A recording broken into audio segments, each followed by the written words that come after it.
Queridos hermanos y hermanas en Jesucristo y en María, seguimos adelante en este tiempo de Pascua y en el Evangelio de la Santa Misa de hoy, nuestro Señor Jesucristo vuelve a hablarnos con ese lenguaje sencillo, ese lenguaje cercano, ese lenguaje que nos muestra su verdadero corazón amante, su rostro amoroso, su amor infinito y siempre ocupado en nuestra salvación.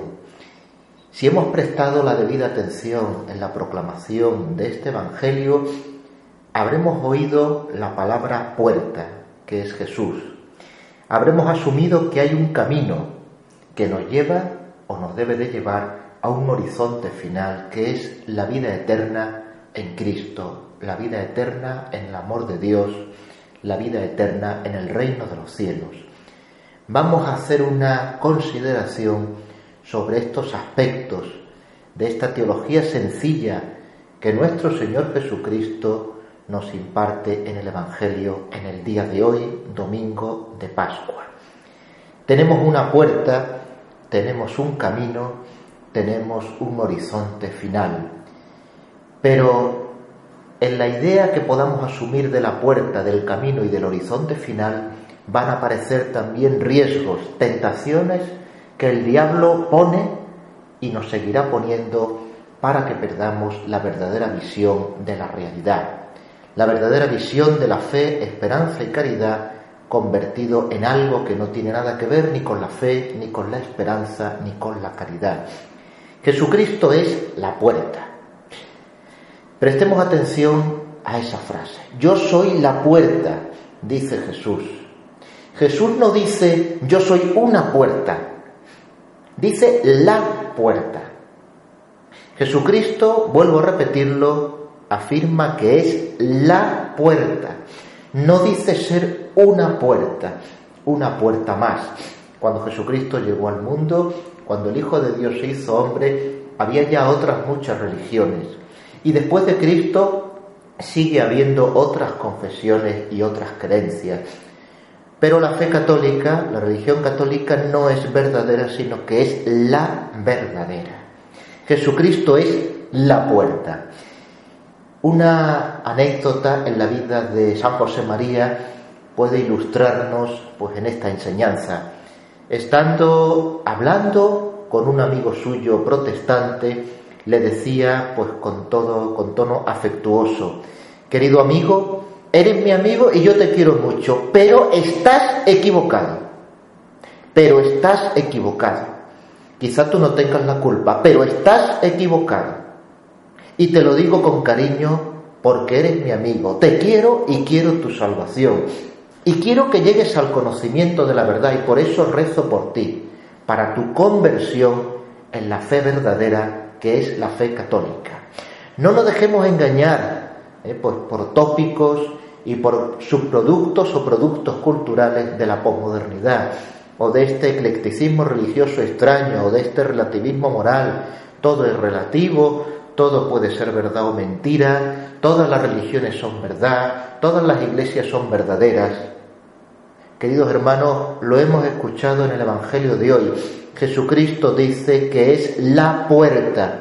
Por tanto, no vivamos nuestra fe como si Jesucristo fuera una puerta. Jesucristo es la puerta y grabemos eso en nuestro corazón para que ayudemos también a los demás a que lo graben en el suyo.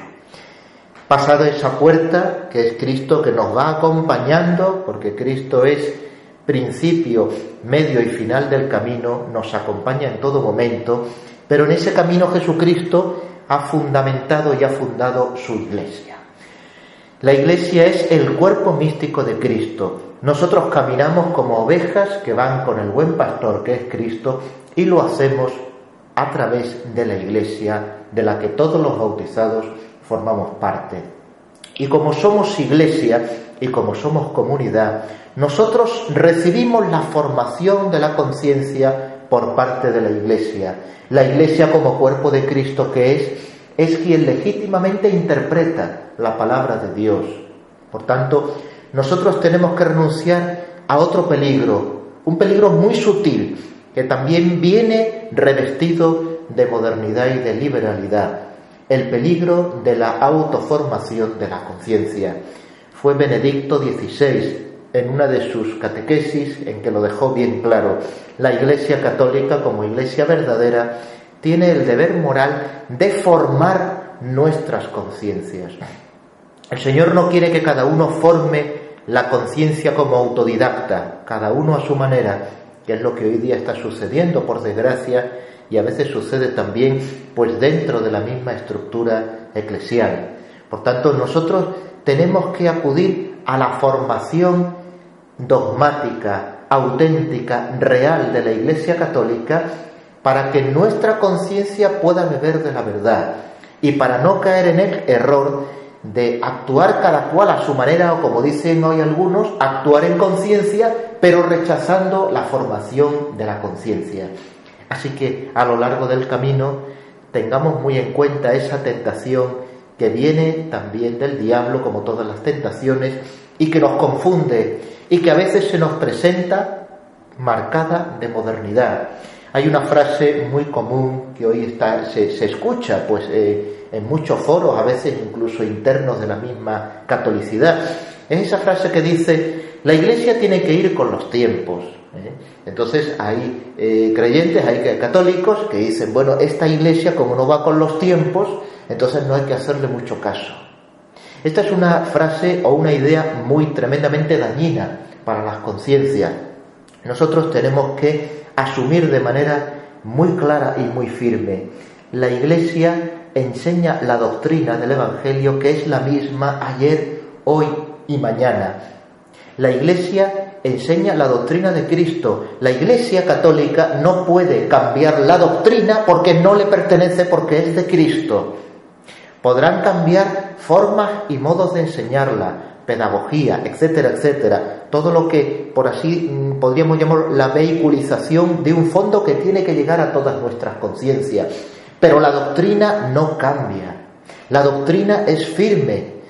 Y no podemos dejarnos llevar por ideas complicadas y extrañas, como se nos recuerda también en el Nuevo Testamento, y acabar acampando en otro tipo de realidades ideológicas que no tienen nada que ver con la fe verdadera, que es la fe cristiana. Somos nosotros los que tenemos que cambiar. No es la Iglesia la que tiene que cambiar la doctrina para adaptarla a las modas actuales, modas que justifican toda clase de pecados y de aberraciones. No se trata de eso. Somos nosotros los que hemos cambiado y tenemos que volver. Somos nosotros los que tenemos que convertirnos. Nosotros no podemos pedirle a la Iglesia que se desconvierta cuando somos nosotros los que nos tenemos que convertir a la enseñanza del Evangelio, a la enseñanza de Cristo. Y esto lo tenemos que tener también muy claro y hacérselo ver a los demás, porque por desgracia hay mucha confusión. La Iglesia Católica no tiene que ir con los tiempos. La Iglesia Católica está para evangelizar a las gentes en todos los tiempos. Somos nosotros los que masivamente nos hemos alejado de la verdad y de la voluntad de Dios. Así que somos nosotros los que tenemos que volver, como el hijo pródigo que vivía en el pecado y volvió a la casa del Padre. Nadie podrá decir que el Padre, que representa ahí a Dios, fue a buscarlo al país lejano y a meter sus manos en la porquería de los cerdos para coger al hijo y traerlo de vuelta a casa, porque entonces el Padre se había ensuciado y no podía ensuciarse. El Padre estaba esperando con el corazón abierto a que el hijo pecador volviera a la casa del Padre, pero el hijo pecador no podía pensar que el Padre iba a ir a buscarlo a la porquería de los cerdos para traerlo a su casa. Por tanto, queridos hermanos, abramos muy bien los ojos. La Iglesia Católica no puede ir con los tiempos, porque sería lo mismo que meter las manos de Cristo en un fango lleno de porquería para mancharse, para ensuciarse. No se trata de eso. Somos nosotros el pueblo de Dios los que tenemos que liberarnos del fango del pecado en el que nos hemos metido y volver a la casa del Padre, que es la que no tiene que cambiar de sitio. Nosotros somos los que tenemos que cambiar de sitio, empezando por nuestro corazón, cuando vivamos en pecado y nos acostumbremos al pecado, inmediatamente acudiendo al sacramento de la confesión. Y por último, queridos hermanos, en relación al horizonte final, si vamos caminando, vamos por buen camino, nos dejamos formar por la doctrina de la Iglesia Católica, vamos en comunidad, en fraternidad, desechando la tentación de una vida cristiana individualista, nos puede asaltar también un peligro muy sutil, quizás el más sutil de todos, como advertía San Gregorio Magno, que los cristianos, cuando vayamos en camino, tengamos puestos los ojos en el horizonte final, en el amor de Dios para siempre, y no nos distraigamos con las flores del paisaje.